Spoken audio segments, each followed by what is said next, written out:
તો આ ગુજરાતની સિંહણો કાલ તો મોરબી અને ગામડાઓની સિંહણો અને ઝાંસીની રાણીઓએ જેત પર બાઇક રેલીમાં પહોંચી હતી. તો અદાણી વિચાર કરો કે જ્યારે આ ગુજરાતની નારી શક્તિ જ્યારે આવશે ને મેદાન ઉપર તો તારું વેર વિખેર કરી નાખશે.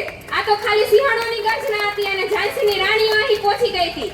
જો હવે આ ઝાંસીની રાણીઓનું ખાલી બાઇક રેલીનું ટ્રેલર હતું ઈ નવા બસ સ્ટેન્ડ થી આ જેત પર સુધી. હવે જો તે આ ઝાંસીની રાણીઓને આ ખેડૂતોને મજબૂર કર્યા ને પિક્ચર બતાવવા માટે, તમારું પિક્ચર તૈયાર જ છે. હવે મજબૂર કર્યા વિના આ ખેડૂતોને ન્યાય આપો અને અમારું પિક્ચર જો બતાવવા તમે મજબૂર કરશો ને તો એ પિક્ચર તમારા માટે બહુ ભયજનક રહેશે.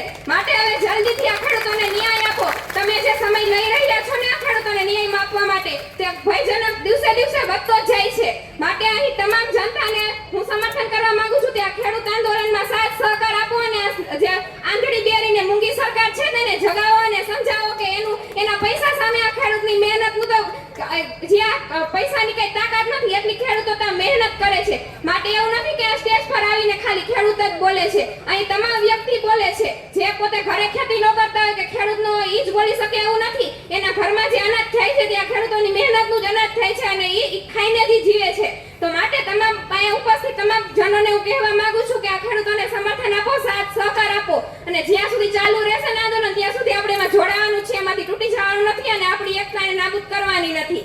જય જવાન, જય કિસાન, નારી શક્તિ જિંદાબાદ, 108 વાર જય જયકાર.